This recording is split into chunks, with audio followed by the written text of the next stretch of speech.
우리 앞에 잘 계신 분들 한번 인사드리겠습니다. 사랑합니다. 축복합니다. 네, 날씨가 봄날, 진짜 따뜻한 봄날입니다. 여름 같은 봄날입니다. 네. 근데 일교차가 그래도 조금 있으니까 건강관리 잘 하시기 바랍니다. 사랑해 여러분, 때는 깊은 밤입니다. 이렇게 밤이죠. 갈릴리 바다 위에 배가 하나 있습니다. 제자들은 풍랑에 시달리다가 건너편에 닿습니다. 배에서 내려 발을 땅에 딛는 그 순간 그 어둠 속에서 무언가가 달려옵니다. 누굴까요? 네, 오늘 이 귀신 들린 사람입니다. 대학교 시절에 동아리 MT를 이제 갔었습니다. 가면 선배들이 이렇게 코스를 만들어서 밤에 이렇게 후배 2명씩 짝지어서 이렇게 목적지까지 이렇게 가겠습니다. 그 가는 길이 이렇게 밤처럼 어둡고 캄캄하고 또 으시시하고 무서웠습니다. 더구나 선배들이 길목에 숨어 있다가 갑자기 막 뛰쳐나오기도 하고 또 뭐 통과 던져서 겁을 주기도 하고 귀신 복장이나 이런 복장을 해가지고 뒤에 쫓아오기도 합니다. 그러면 깜짝 놀라면서 비명을 지르고 도망가기도 하고 아예 왔던 길을 뒤돌아가는 친구들이 있었습니다. 이처럼 캄캄한 어둠 속에서 무언가 갑자기 달려나온다면 여러분 어떻게 하시겠습니까? 아마 저라면 뒷걸음치면서 다시 내렸던 배에 바로 올라탔을 겁니다. 그런데 오늘 예수님은 물러서지 않더라는 겁니다. 오히려 그를 향하여 함께 나갑니다. 그리고 오늘 말씀은 사실 이 장면에서 시작하게 됩니다. 우리 마가복음에 대해서 계속 나누는데 마가는 처음부터 한 가지 질문으로 이 마가복음을 시작했습니다. 예수님은 누구신가가 마가복음이 가지고 있는 마가의 궁금함이었습니다. 그리고 마가는 이 예수님이 누구신가에 대하여 1장 1절부터 답을 내놓습니다. 우리 함께 읽겠습니다. 하나님의 아들 예수 그리스도의 복음의 시작이다. 아멘. 마가는 예수님은 누구신가라는 질문에 1장 1절에 하나님의 아들 예수 그리스도의 복음의 시작이라는 분명한 답을 내놓습니다. 그런데 중요한 것은요. 이 답을 내놓았는데 이 답에 대한 설명을 이렇게 우리에게 친절하게 해주지는 않습니다.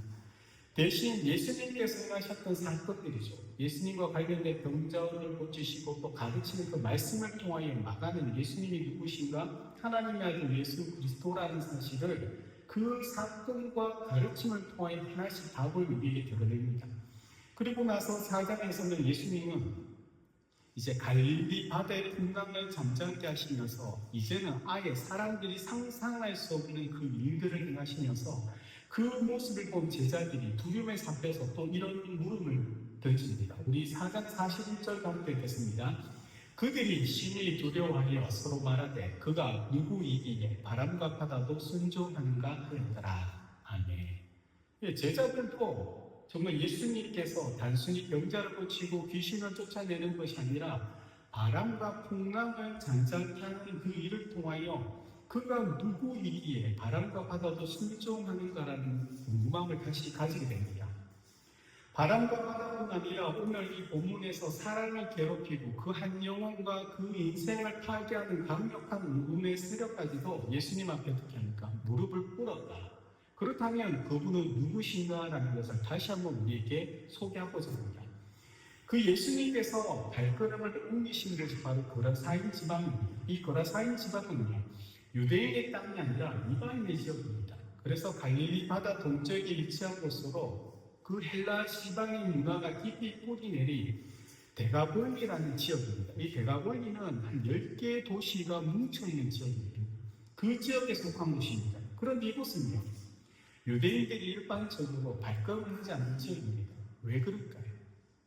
왜냐하면 오늘 나오는 이 돼지를 기르고 있다는 사실을 통해서 우리가 충분히 알 수 있는데 유대인들에게 돼지는 율법에서 이야기하는 부정한 동물입니다. 그래서 유대 땅에는 아예 돼지를 사육하는 일 자체가 존재하지 않습니다. 그러한 부정의 땅이라고 생각하는 유대인들이 생각한 그 땅에 예수님은요, 갈릴리 바다를 지난 지금의 이곳에 오셨습니다.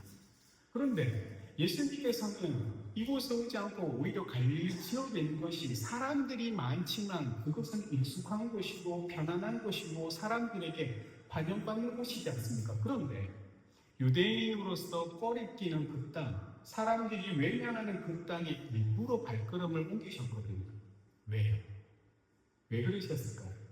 바로 여러분 때문이죠. 이 나오는 한 사람 때문입니다. 그 땅에서 예수님이 처음 만난 사람이 바로 귀신 들린 사람입니다. 우리 2절 말씀 함께 듣습니다. 배에서 나오시매 곧 더러운 귀신 들린 사람이 무덤 사이에서 나와 예수를 만났냐. 첫 이방의 땅에서 만난 첫사랑이 바로 귀신 들린 사람입니다. 그가 어디에 살고 있답니까? 무덤 사이에 살고 있습니다. 이 이야기는 산자들이 머무는 마을, 또 그의 가족이 있는 가정, 그곳이 아닌 죽은 자들의 공간, 무덤 사이에 살아가는 한 사람이 있다는 것을 얘기합니다. 여러분이라면 이런 사람을 만나면 어떻게 하시겠습니까? 사람이라면 어쩌면 피하거나 아니면 두려워해서 그를 안쓰럽게 바라보다가 그냥 지나치거나 아니면 돕는 손길이 있을 수 있습니다. 그러나 예수님은 지금 그 풍랑을 지나고자 했던 목적이 바로 이 사람이라는 것을 우리에게 이야기하는 것이 바로 그를 만나기 위하여 바다를 건너오셨던 거거든요. 저 역시 우리 교회에 제가 처음 왔을 때 이제 저도 주님처럼 낯선 땅에 간 것처럼 제게는 여기는 낯선 지역이기 때문에 이곳에 있는 분들에게 찾아가서 인사도 드리고 복음도 전하기를 생각하신 적이 있습니다. 그런데 제가 한번 몇 번 말씀드린 것처럼 이렇게 가면 어른들은 좋아하는데 꼭 자녀들이 이렇게 몇 가정들이 전화가 옵니다. 그래서 제가 방문하는 것을 좀 불편해하시는 분들이 있었습니다. 그러다 보니까 그 이야기를 들으면 저 또한 마음이 조금 이제 불편해지고 또 어느 가정인지 모르기 때문에 또 섣불리 가면 복음을 전하다가 오히려 복음이 막혀지고 저 때문에 이제 더 힘들어지지 않는가 하는 생각이 있었습니다. 그러다 보니까 어느 순간에 서서히 발걸음을 끊게 되었거든요. 그리고 나중에 지나 돌아보니까 제가 그 한 영혼, 복음을 알지 못하는 그 어르신에 대한 한 영혼을 집중하기보다는 점점 사람들의 시선과 그 평판을 의식하고 있다는 것을 알게 되었습니다. 그리고 또 하나가 깨달은 것이 제가 그렇게 찾아간다고 해서 그분들이 정말 복음을 믿겠냐는 생각을 제가 은연중에 가졌습니다. 이처럼 우리는 쉽게 누군가의 말에 그 마음을 아끼기도 합니다. 하지만 주님은 지금 사람의 시선이 아닌 그 한 영혼을 바라보시고 그 풍랑을 지나 이곳에 오셨다라고 우리에게 말씀하거든요. 그래서 어쩌면 이 복음을 전하거나 복음으로 살아내는 삶이 결코 쉽지 않다는 것이 사실인 겁니다. 단지 찾아가는 것, 누군가를 만나는 것만으로는 충분하지 않다는 겁니다. 왜냐하면 만남의 목적이 예수의 사랑을 전하는 것이지만 그 전하는 사랑의 가장 궁극적인 목적은 다름이 아닌 복음을 전하지 않으면 그 만남에 아무 일도 일어나지 않는다는 것을 깨달았습니다. 우리 3절, 5절 말씀 함께 읽겠습니다. 그 사람은 무덤 사이에 거처하는데 이제는 아무도 그를 쇠사슬로도 낼 수 없게 되었으니 이는 여러 번 고랑과 쇠사슬에 이어서도 쇠사슬을 끊고 고랑을 깨뜨렸습니다. 그리하여 아무도 그를 제어할 힘이 없는지라 밤낮 무덤 사이에서나 산에서나 늘 소리 지르며 돌로 자기의 몸을 해치고 있었더라. 아멘. 그 귀신 들린 사람의 그 삶의 모습을 마감하는 매우 구체적으로 우리에게 이야기합니다. 그는 무덤에서 살고 있었고요. 사람들이 쇠사슬로도 묶었는데 묶이지 않았답니다. 밤낮으로 소리를 지르며 자기 몸을 상하게 하고 있었습니다. 그리고 오늘 이 장면에서 마가는 아무도라는 표현을 2번이나 반복합니다. 아무도 그를 쇠사슬로도 맬 수 없었다. 아무도 그를 제어할 힘이 없다라고 이야기하면서 인간들이 가지고 있는 방법과 그 어떤 힘으로 이 사람을 구할 수 없었다라는 것을 마가는 우리에게 강조합니다. 사람들이 가족들도 있죠. 나중에 가족에게 돌아가는 가족이나 그 마을 사람들이 할 수 있는 모든 것을 다 해보았지만 아무것도 소용이 없었다. 이것이 마가가 이야기입니다. 그런데 이것은 단순히 이 한 사람의 이야기가 아니라는 거죠. 우리 인생의 이와 같이 아무도 어찌할 수 없는 그러한 상황들이 존재하지 않습니까? 오랫동안 쌓여 깊어진 가족의 상처가 있거나 아니며 정말 현대의학으로 해결할 수 있는 질병이 있습니다. 누군가의 관계 속에서 수년 동안 이어진 갈등들이고 스스로 끊어내지 못하는 죄의 습관들도 있습니다. 이 모든 것들이 바로 인간의 힘으로 해결할 수 있는 어떤 것들이 우리의 인생 속에, 우리의 가정 속에 다 하나씩은 자리하고 있더라는 겁니다. 그때 예수님께서 귀신들의 사람에게 이름을 묻습니다. 우리 구절 함께 읽겠습니다. 이에 물으시되 내 이름이 무엇이냐? 이르되 내 이름은 군대니 우리가 만연인이다 하고, 여기서 군대라고 번역된 이 단어는 헬라어로 레기온입니다. 이 레기온은 로마의 군단을 의미합니다. 당시 로마의 군단은 보통 한 6천 명의 보병의 병사로 이루어졌습니다. 그래서 지금 귀신들은 우리가 많다라고 하는 이 말이, 우리가 이렇게 많으면서 우리가 힘이 있기 때문에 쇠사슬을 묶고도 나를 족쇄를 차도 나는 그것을 다 끊어낼 수 있는 힘이 있다는 것을 과시합니다. 그런데 재미있는 것은요, 그 많은 군대가 처음 예수님 앞에 나와서 무엇을 했는지 아십니까? 우리 6절 함께 읽겠습니다. 그가 멀리서 예수를 보고 달려와 절하며. 놀라운 장면이지 않습니까? 가족이나 그 마을 누구도 아무도 제어하지 못했던 그 사람이, 군대 귀신이 가득한 그 사람이 예수님이 그 땅에 내려오자마자 예수님을 향하여 달려와 했던 첫 번째가 바로 엎드리는 겁니다. 왜요? 귀신들이 두려워한 것입니다.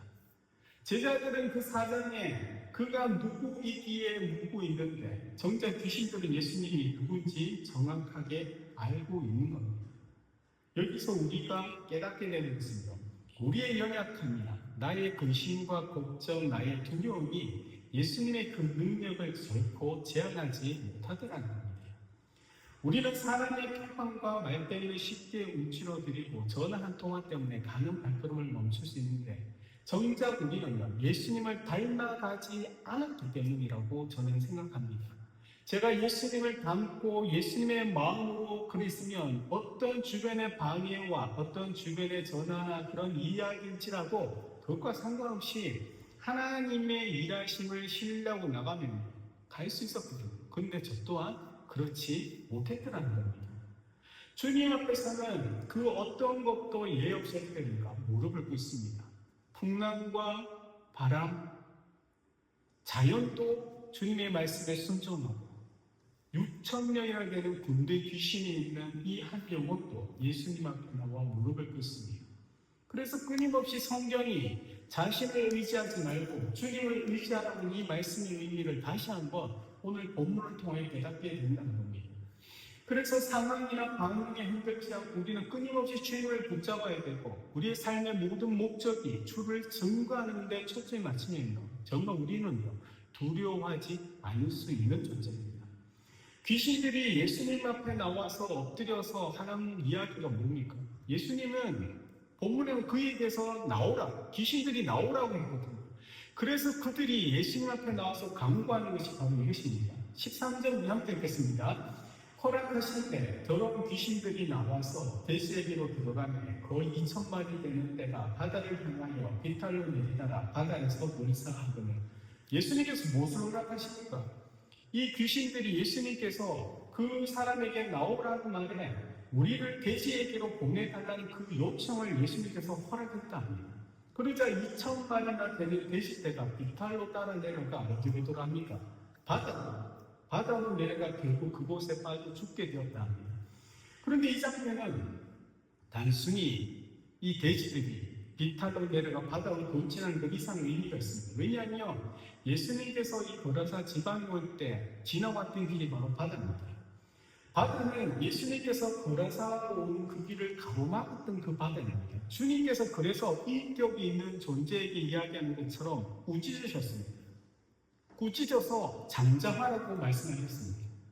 그 바다로 결국 귀신들이 어떻게 됩니까? 다시 쫓겨 그렇게 돌아가게 된 것입니다. 그런데 이것을 모르면 사람들이 보면 그 장면이 어떻습니까? 놀란 일이 되는 겁니다. 14절, 15절을 우리 함께 읽겠습니다. 치던 자들이 도망하여 읍내와 여러 마을에 나가니 사람들이 어떻게 되었는지를 보러 와서 예수께 이르러 그 귀신 들렸던 자, 곧 군대 귀신 짙었던 자가 옷을 입고 정신이 운전하여 앉은 것을 보고 두려워하더라. 아멘. 이 돼지를 치는 사람이 마을에 가서 이 이야기를 하니까 그 마을에 있는 사람이 다 달려나왔습니다. 그들이 본 것은 무엇입니까? 옷을 입고 정신이 온전하여 앉아있는 한 사람입니다. 그가 누구입니까? 귀신 들려 밤낮으로 소리 지르며 돌로 자기 몸을 상하게 하는 자입니다. 사람들이 그를 진정시키려고 쇠사슬로 묶고 족쇄를 채웠는데도 다 끌어냈던 사람입니다. 그런데 그가 옷을 입고 조용히 앉아있는 모습, 정말 다이나진 모습으로 지금 그 자리에 있습니다. 그는 여기서 정신이 온전하야라는 이 표현은 단순히 그가 귀신에서 벗어나서 의식을 회복했다는 그 의미를 넘어섭니다. 왜냐하면 이 말은요, 균형 잡힌 마음이나 제정신 그리고 자제력이 온전히 회복된 상태를 의미하고, 이 말은 단순히 귀신이 그 사람을 떠난 것을 넘어서 하나님께서 창조하셨던 창조의 본래의 모습으로 온전히 회복된 것을 의미합니다. 그 사람이 귀신 들렸던 이유는 모르지만 죄로 인한 결과거든요.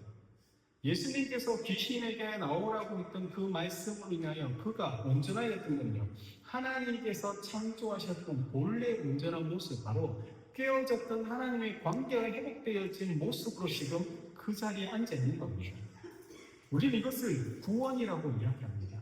구원은 단순히 죄의 용서에 그치지 않습니다. 구원은 죄로 파괴된 우리의 모든 이성이라든지 우리의 삶의 모든 것들이 온전히 회복되는 시간입니다. 잃어버린 인간의 존엄이죠.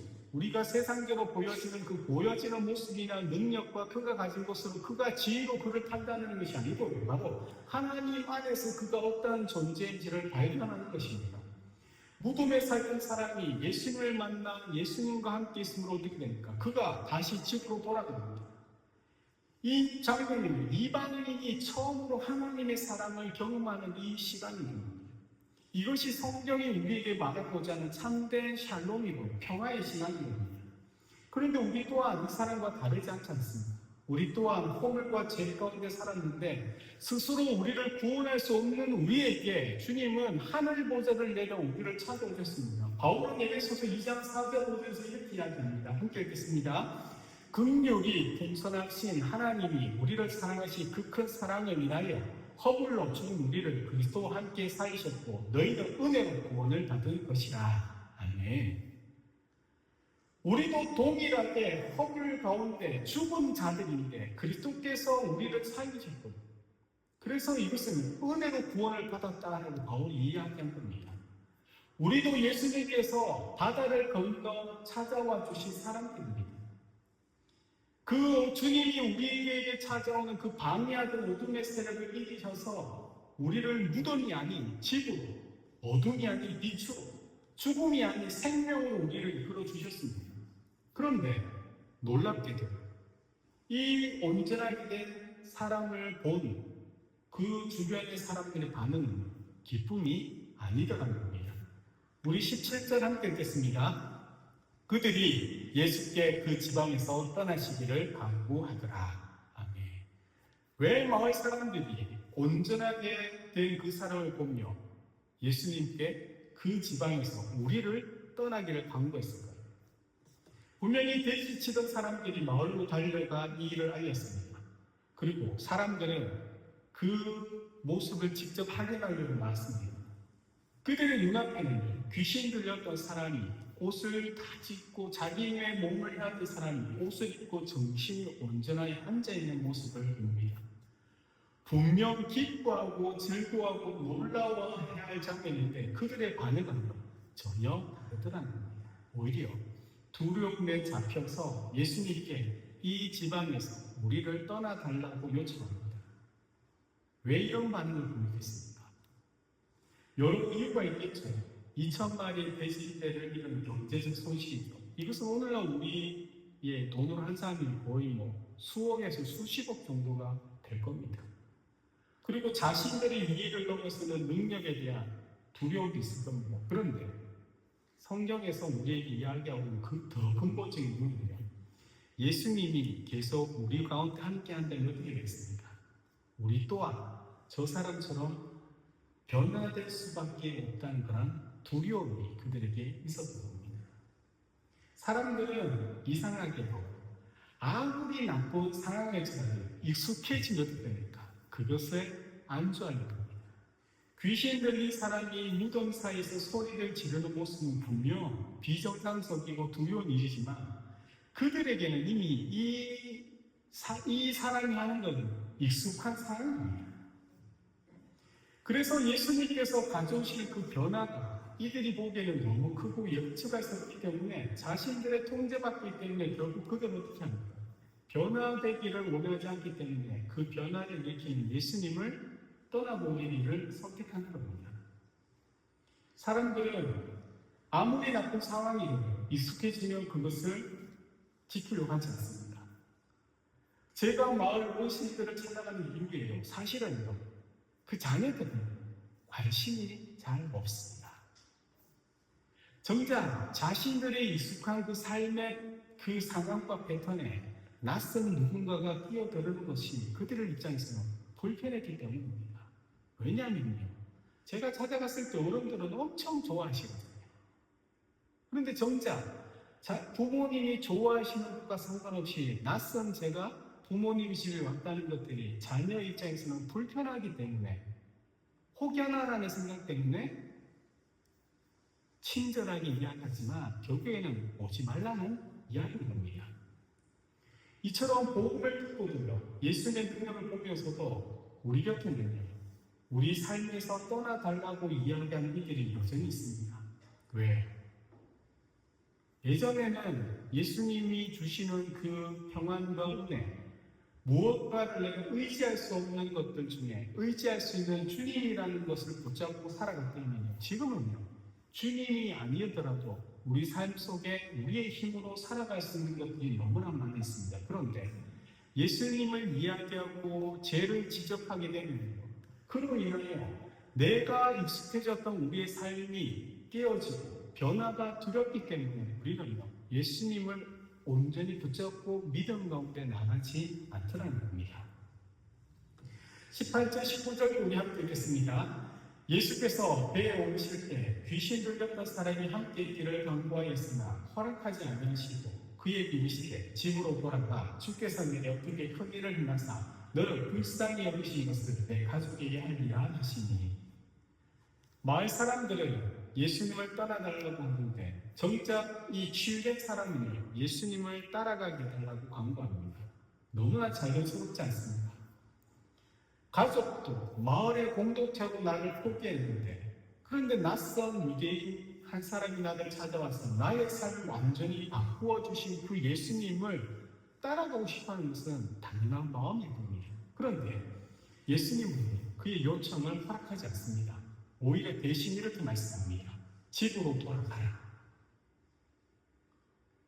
예수님은 유대 땅에서 이방인 지역으로 오셨습니다. 예수님은 이 사람을 데리고 유대로 돌아가 이방인이 하나님의 은혜 가운데 구원받은 백성이 되는 것을 이야기하지 않습니다. 오히려 이방 땅에 있는 그의 가정에게, 그 마을 사람들에게, 그가 살았던 삶의 자리에 그의 가정의 가족에게 돌아가고 말씀합니다. 그리고 그에게 말씀하는 것이 주께서 내게 어떻게 큰 일을 행하사 너를 불쌍히 여기신 것을 알리라라고 말씀합니다. 여기서 불쌍히 여기심이라는 게 헬라어 단어는 단순한 감정적 동정을 넘어서는 것으로 구약에서 이야기하는 헤세드입니다. 바로 은혜입니다. 하나님께서 변함없이 조건 없이 베풀어 주시는 사랑과 자비, 그것을 지금 이방 땅에 있는 모두가 포기한 그 한 사람에게 주님께서 임하게 했던 겁니다. 바로 다른 사람의 필요를 끝까지 책임져 주시는 주님의 사랑, 잃어버린 이스라엘 백성들만이 아닌 그 이방인 그 한 사람을 향하여 바다를 건너서 찾아오셨던 그 주님의 사랑, 그리고 그에게 그 사랑의 이야기를 다른 이들에게 전해달라고 주님은 맡기셨던 겁니다. 5장 20절 우리 함께 읽겠습니다. 그가 가서 예수께서 자기에게 어떻게 큰 일 행하셨는지를 대가골리에 전파하니 모든 사람이 놀랍게 여기더라. 아멘. 그는 처음 만난 예수님의 말씀을 듣고 집으로 돌아갑니다. 그러나 가족에게만 전하는 것이 아니라 대가올리 이 10개의 지역의 도시에 두루 다니면서 자신에게 일어난 그 일을 전했습니다.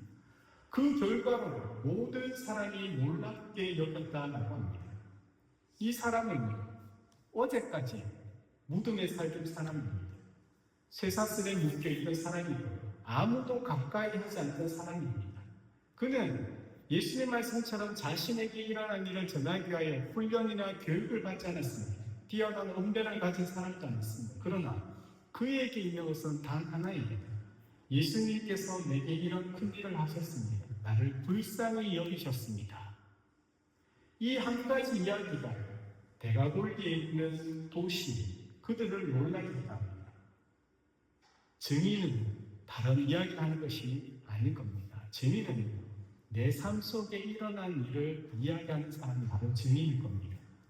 가장 강력한 설교는요, 논리적으로 해석학적으로 성경을 잘 이야기하는 것이 아니라 정말 이 말씀이 내 삶 속에서 어떻게 예수님께서 나에게 역사하셨는지를 전하는 그 삶의 고백이 가장 강력한 말씀인 겁니다. 사랑하는 저와 여러분들이 바로 이런 고백의 삶을 살아가기를 축복합니다. 우리 역시 모습은 다르지만 스스로 끊어낼 수 없는 것들에 묶여 살아가고 있지 않습니까? 두려움과 분노, 깊은 상처와 지책과 오래된 습관들이나 사랑의 힘으로 어떻게 할 수 없는 것들을 늘 우리를 짓누린 가운데 살아가고 있습니다. 그런데 그 자리에 예수님께서 찾아오십니다. 우리가 온전할 때가 아니고 가장 무너져 있을 때, 아무도 우리를 도와줄 수 없을 때, 우리를 불쌍히 여기신 주님이 우리를 찾아오신 것이 바로 헤세드의 은혜입니다. 이 귀신 들린 사람은 가진 것이 아무도 없습니다. 학력도, 재력도, 인맥도 없습니다. 그러나 그는요, 예수님께서 내게 이렇게 하셨습니다 하면 자신의 삶 속에 있는 이야기를 하나 가지고 있을 뿐입니다. 그런데 그에게는 그것이 충분하더라는 겁니다. 그런데 우리에게도 그 이야기가 있지 않습니까? 저에게도, 여러분에게도. 예수님께서 나를 찾아오시고 나의 죄를 위하여 십자가 달려 돌아가시고 나를 위하여 부활해 주셨고 이제는 저에게는 이 주의 종이라는 사명까지 주셨는데 이것이 저에게 주님이 살아계심으로 내게 왔던 이야기인데 근데 정작 저는 그 내게 일어난 일을 이야기하는 것을 두려워하고 있더라는 겁니다. 사람의 평판을 신경 쓰고 그렇게 살아가고 있다는 겁니다. 하나님께서 우리 각자에게 하신 큰 일들, 우리를 불쌍히 여기시며 베푸셨던 그 사랑과 은혜의 이야기를 듣는데 하나님이 우리에게 요구하시는 것은 바로 내게 직접적으로 일어났던 그 이야기를 전하라 하는 것일 겁니다. 그때 하나님께서는요, 이 광인을 어떻게 증인으로 지금 변화시켰지 않습니까? 그것은 그에게 일어난 기적 같은 일이지만 이것이 우리의 일상 속에 예수를 만난 자들의 삶 속에 일어나는 그 변화된 삶의 모습일 겁니다. 우리는 예수님이 누군가를 이야기하기 전에 예수님이 내게 이렇게 행하셨습니다. 이 한 문장이 우리를 변화시키며 이 시간에 우리가 함께 예배를 드리고 어떠한 상황 가운데서도 우리가 절망하거나 낙심하자는 이유는 하나님이 누구이신지를 알고 그분을 붙잡고 그분께 기도할 수 있는 유일하게 세상 모든 사람들이 내게 힘이 되지 않고 내가 의지할 수 없지만 하나님만은 나의 평이 되고 나는 하나님만을 의지할 수 있다는 그것만으로도 우리가 지금 이렇게 살아가고 있다는 것. 우리가 특별한 사람이어서 증인이 되는 것이 아니라 바로 은혜를 경험한 사람이기 때문에 바로 증인이 되더라는 겁니다. 그래서 여러분 또한 여러분의 삶의 자리에서 주님이 여러분의 삶에 행하신 그 일들을 이야기하시는 것이 바로 주님께서 우리에게 부탁하신 일들일 겁니다. 우리의 고백을 통하여 누군가는 놀랍게 여기고 예수님에 대하여 궁금을 가진 이들이 있는 반면에 또 누군가는 이 삶을 보면서 오히려 두려움을 가진 사람이 있는 것은 결국에는 그가 놀랍게 여기든지 예수님을 믿든지 두려움을 가든지 바로 예수님 때문에 그가 새로운 생각들과 새로운 마음을 가지게 되더라는 것을 꼭 기억해야 합니다. 우리는 바로 그러한 일들을 위하여 부름받은 자이고 또한 보냄받은 자입니다. 사랑하는 여러분들이 이제는 정인으로 내 안에 있는 것들을 세상에 보여줄 수 있는 그 믿음의 사람으로 살아가기를 주의 이름 축복드립니다. 그런 여러분 삶 속에 성령께서 함께 하시는 정말 나의 힘이 아닌 성령의 능력으로 담대함을 가지시고 그 담대함 가운데 성령이 여러분 삶 속에 이루고 행하시는 그 일들 가운데 온전한 은혜를 누리며 살아가시길 우리 구주 예수님의 이름으로 축복드립니다. 아멘. 아멘.